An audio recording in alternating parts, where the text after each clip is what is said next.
Señor, toma mi vida nueva antes de que la espera desgaste años en mí. Estoy dispuesto a lo que quieras, no importa lo que sea, tú llámame a... Un cordial saludo a todos ustedes que están acompañando esta serie de videos acerca de nuestra Madre María Santísima y acerca de la Mariología.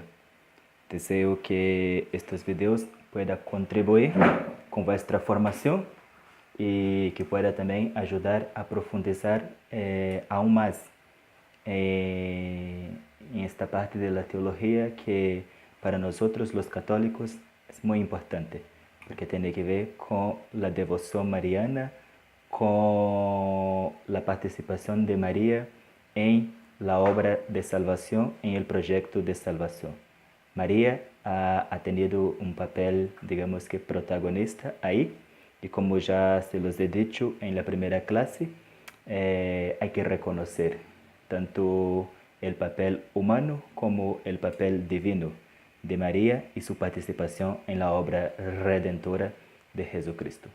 Bueno, nosotros hemos hecho un recorrido, primero, antes que todo, por la Mariología bíblica. Hemos hablado un poco acerca de los fundamentos para hablar de María desde la Biblia. Hemos reflexionado también acerca de María, del Cántico del Magnífica, que es un cántico bellísimo que nosotros podemos interpretar desde distintas hermenéuticas, y nosotros hemos elegido interpretarlo, pues en realidad el profe ha elegido interpretarlo y hemos hecho una especie de lección divina desde la figura del pobre en el Magnífica, y cómo la Mariología también nos puede ayudar a pensar la existencia de la pobreza en el mundo, no solo como una condición socioeconómica, sino también como un pecado social, un pecado estructural. Y hemos hecho un recorrido breve, digamos que solo para dejar unas pistas acerca de María en la Biblia, ¿sí? En el Antiguo Testamento y en el Nuevo Testamento. Y ahora quisiera empezar un poco acerca de la Mariología histórica. Pues nosotros somos católicos apostólicos romanos. No todo lo que decimos acerca de María está en las Sagradas Escrituras directamente. Recordamos que para nosotros, los católicos apostólicos romanos, o para nosotros de tradición católica, cristianos católicos, la revelación no está contenida solo en las Sagradas Escrituras, sino también en la tradición de la Iglesia. Al contrario de nuestros hermanos protestantes, quienes creen que la revelación está contenida solo en las Sagradas Escrituras, o diciendo de otra manera, en las Sagradas Escrituras está contenido todo lo que se puede decir acerca de la revelación. Para nosotros los católicos y también para los católicos ortodoxos, no es solo las Sagradas Escrituras, sino también la tradición, sino que para los católicos ortodoxos la tradición llega hasta los primeros concilios, al concilio de la división, mientras para nosotros la tradición es algo que se sigue hasta los días de hoy. Y creo que ahí es el primer concepto que hay que aclarar cuando hablamos de la Mariología histórica. Es el concepto de tradición, porque en el mundo hay distintas tradiciones. Entonces uno se pregunta, ¿yo de qué tradición estoy hablando? Pues básicamente yo estoy hablando de aquella tradición que se inició con Jesús de Nazaret. Es Jesús mismo quien ha dicho ciertas cosas a los apóstoles, que ha anunciado, ¿no?, ciertas cosas a los apóstoles. Estos apóstoles lo han contado a las primeras comunidades, que han contado que lo han contado después, que lo han anunciado y que se sigue hasta los días de hoy. De hecho, nuestra iglesia es apostólica porque creemos que nuestra iglesia está fundada sobre los apóstoles Y básicamente nuestra iglesia tiene una tradición que viene desde los apóstoles y que se mantiene hasta los días actuales. Pero no es una tradición muerta, no es una costumbre, no es un rito que nosotros practicamos de generación en generación y que es imposible, por ejemplo, como que cambiar. No, la tradición es una tradición viva, es una tradición que se va desarrollando a lo largo del tiempo. Esto es muy importante para la Mariología, porque yo estoy hablando de la Mariología histórica. Y la misma palabra histórica ya me va como que dar el tono de lo que estoy hablando. Porque si hablo de la Mariología histórica, quiero decir que la figura de María en la figura de María nosotros hemos ido como que profundizando a lo largo de los siglos. Digamos que las verdades acerca de María no fueron verdades que de una vez se llegó a ellas, sino que fueron verdades que la iglesia poco a poco, despacio, fue reflexionando, fue ahondando hasta que estas verdades fueron proclamadas dogmas. La distancia entre el dogma de la maternidad divina, el primer dogma mariano, y el dogma de la Asunción, el último dogma históricamente, cronológicamente proclamado, es gigante, es de 19 séculos, 19 siglos o más.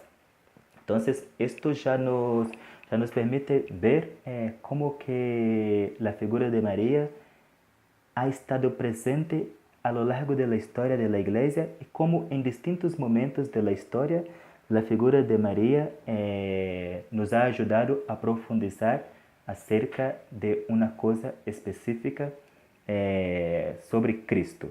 Esta es otra cosa que quiero dejar bien claro. Los dogmas marianos no son privilegios otorgados a María por la persona de María, no. Como yo se los había dicho en primera clase en el por qué estudiamos a María, y yo les decía que solo hace sentido estudiar a María a partir de la encarnación y a partir de la idea de que ella es la madre de Jesús, pues de la misma manera, los dogmas marianos no existen como privilegios otorgados a María por ella ser María, sino por ella ser la madre de Jesucristo. ¿Por qué María es la madre de Dios? Porque es la madre de Cristo. ¿Por qué María es virgen? Porque es la madre de Cristo. ¿Por qué María es, por ejemplo, asunta al cielo? Porque hay un recorrido y nosotros vamos a descubrir que la madre de Jesús no podría terminar de otra manera sino siendo asunta al cielo. En la reflexión teológica de la Iglesia, los dogmas marianos todos están, digamos que, conectados con esta idea principal, la idea de la maternidad, la idea de Jesucristo. Bueno, hasta ahí me parece que está claro, ¿no? Entonces, la Mariología bíblica no es todo lo que nosotros podemos decir acerca de María. La verdad, María es una persona que rebasa su tiempo histórico, digamos que María transborda su tiempo histórico.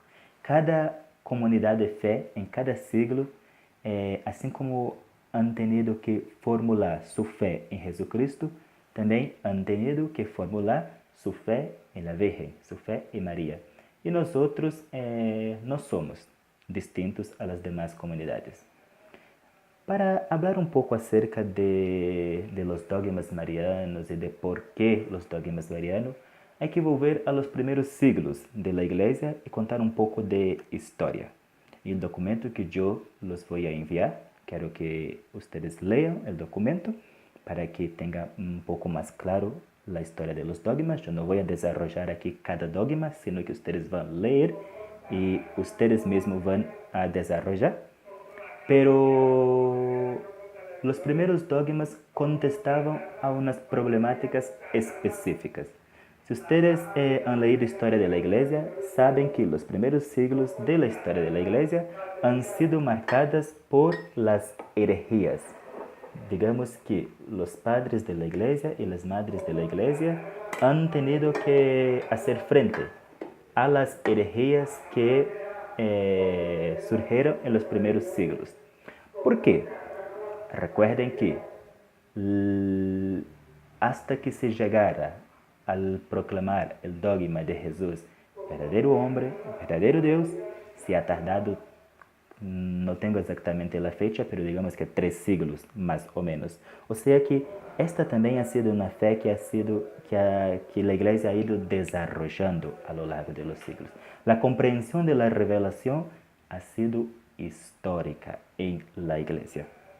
Bueno, en los primeros siglos, 2 herejías que yo sí quisiera que ustedes leyeran y que investigara acerca de ellas es la herejía del gnosticismo y la herejía del docetismo. Me parece que estas herejías nos ayudan a comprender por qué la Iglesia ha proclamado el dogma de la maternidad divina y de la virginidad de María. ¿Sí? Los primeros dogmas de la Iglesia están totalmente relacionados, y esto quiero que les quede bien claro, con la pregunta acerca de Jesús.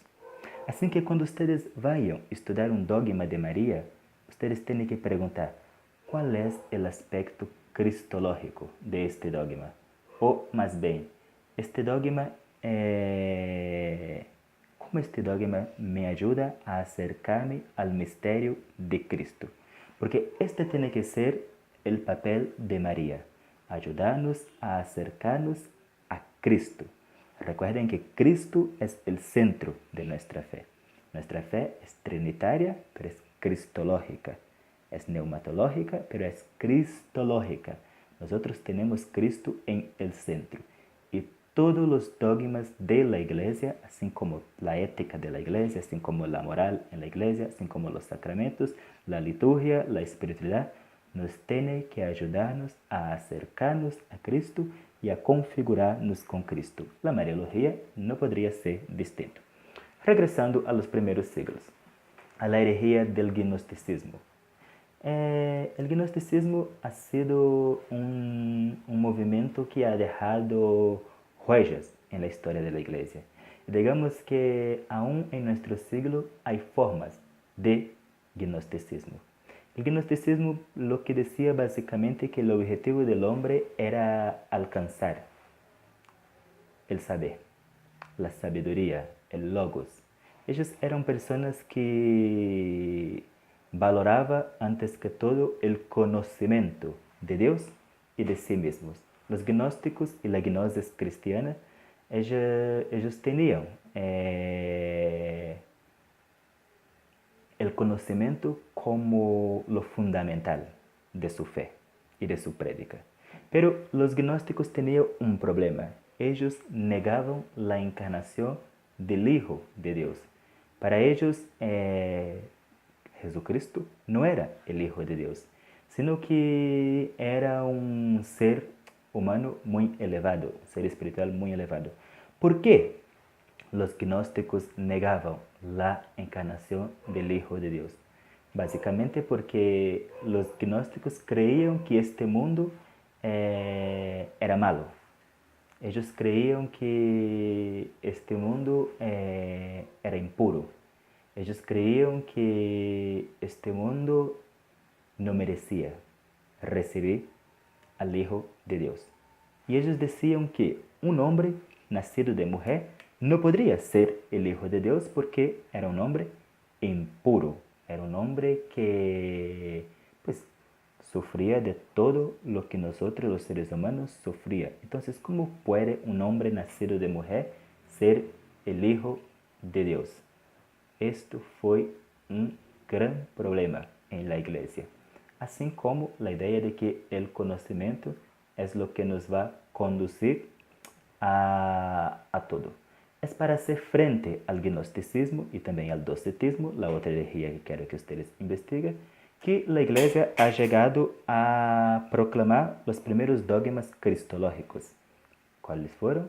La humanidad de Cristo y la divinidad de Cristo. La Iglesia siempre ha afirmado que Cristo es humano y divino. No lo podemos separar jamás. Pero los gnósticos tenían algo, digamos que bueno. Ellos tenían un gran culto a la deidad femenina, a la figura femenina. Y esto es lo que dicen algunos teóricos, que hizo con que los padres de la iglesia centraran su figura en qué? En María, en oposición a la Eva del Antiguo Testamento. Y los padres de la iglesia van a pensar un concepto que es clave en la mariología de los primeros siglos, que es el concepto de recapitulación. ¿Qué es recapitular? Pues devolver todas las cosas a su principio.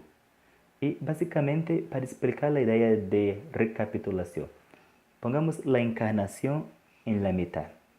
Recapitular todo en Cristo. O sea, que todo lo que existía antes existe en función de Cristo y todo lo que existe después también existe en función de Cristo. Pero la iglesia profesa que todas las cosas fueron recapituladas en Cristo, las de antes y las de después. Me parece que en el concepto de recapitulación hay que profundizar un poco. Es ahí, recapitulando a Cristo primero, que los padres de la iglesia van también a pensar la recapitulación de ¿qué? De María. Y van a descubrir algunos paralelismos entre María y Eva. ¿Ves como siempre tenemos que regresar a la Biblia, incluso cuando estamos hablando de la mariología histórica? Va a ser Justino, uno de los padres de la iglesia, quien va a empezar a pensar la Virgen María con la Virgen Eva.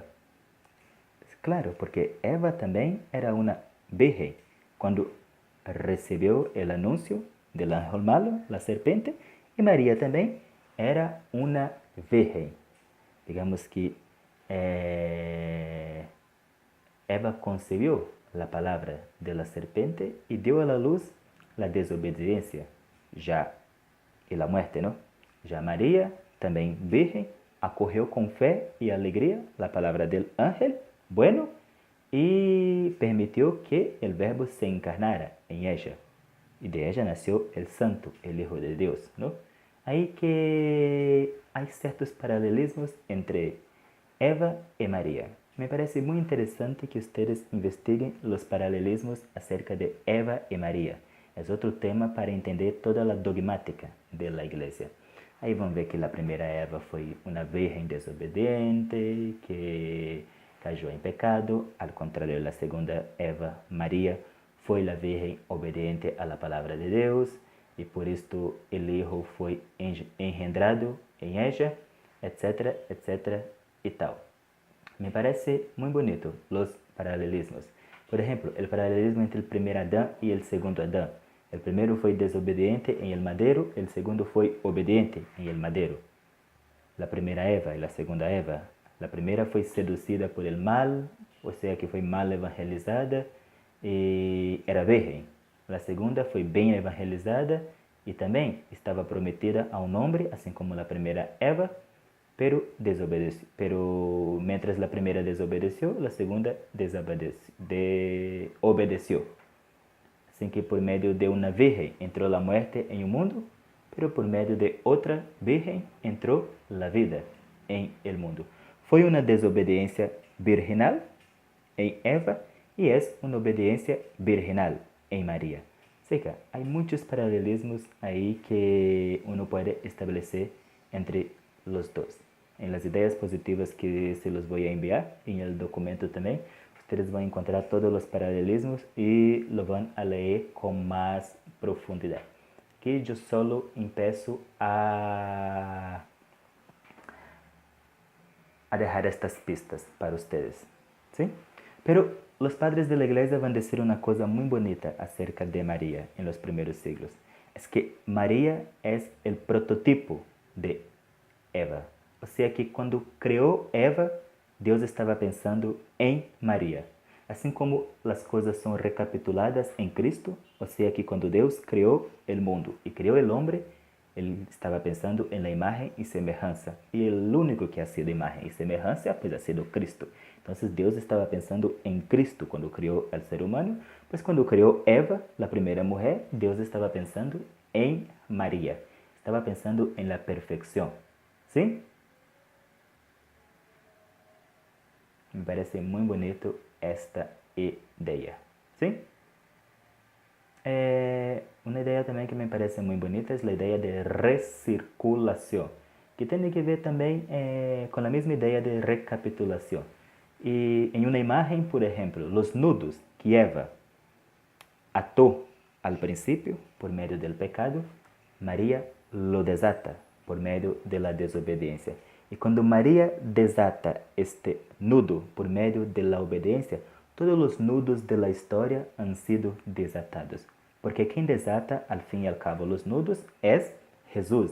Y es María quien permite que Jesús venga al mundo. Hay que profundizar en esto, pero es una idea que también me gusta mucho de la Mariología de los padres de la Iglesia. María cree en la palabra, María, digamos que permite que la palabra venga al mundo. El sin de María ha cambiado la historia, así como el sin de Eva al pecado, o el no de Eva al proyecto de Dios ha cambiado la historia de la humanidad. El sin de María ha cambiado nuevamente la historia de la humanidad. Lo que en Eva se había perdido, en María volvemos a empezar otra vez. Un otro paralelismo que los padres de la Iglesia empiezan a descubrir y que va a ser muy fuerte en el Vaticano II va a ser el paralelismo de María y la Iglesia. De hecho, así como tanto Eva como María son vírgenes que escuchan el mensaje del ángel, una del ángel bueno, otra del ángel malo, también la Iglesia tiene que escuchar la palabra de Cristo y tiene que anunciarla. La Iglesia vive de esa escucha y de esa obediencia. Por lo tanto, María es, digamos que, modelo de la Iglesia. Digamos, no, María es el modelo de lo que tiene que ser la Iglesia. La Iglesia tiene que ser pura, como fue María, tiene que ser obediente, como que fue María, tiene que ser fiel, como fue María, tiene que ser orante, como fue María. Los padres de la Iglesia lo que dicen básicamente es que María, que la Iglesia es mujer, que María es el tipo de la Iglesia y que la Iglesia hace ahora en un sentido espiritual lo que María hizo físicamente. Hay como que una relación misteriosa entre María y la Iglesia. El Concilio Vaticano II ha recuperado esta teología, ¿no?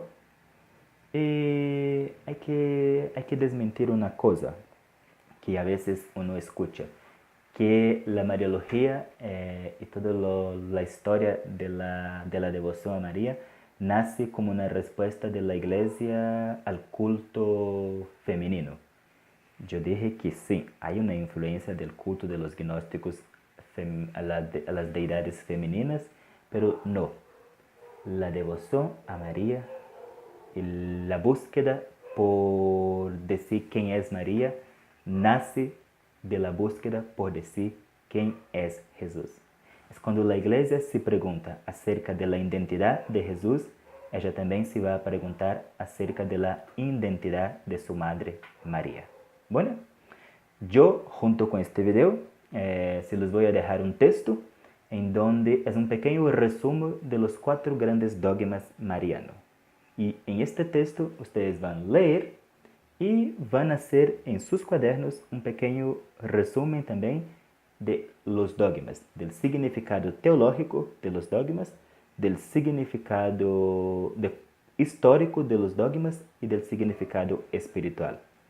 Ahí está. Son 4 los dogmas. ¿Cuáles son los 4 dogmas? La maternidad divina de María, que es el primer dogma. El segundo dogma es el dogma ¿de qué? Es el dogma de la virginidad perpetua de María. Y el tercer dogma, el dogma de la Inmaculada Concepción y el dogma de la Asunción de María. Y leyendo este texto que yo los voy a dejar, pero también buscando en otras fuentes, ustedes van a hacer un pequeño resumen del significado teológico, del significado bíblico, del significado espiritual y de cómo fue el desarrollo histórico de estos dogmas. Y muchas gracias y nos vemos en el próximo video. Que María Santísima nos acompañe y que Dios nos bendiga, el que es Padre, Hijo y Espíritu Santo. Amén. Muchas gracias. Llévame donde los hombres necesiten tus palabras, necesiten ganas de vivir. Donde falte la esperanza, donde falte la alegría, simplemente por no saber de ti.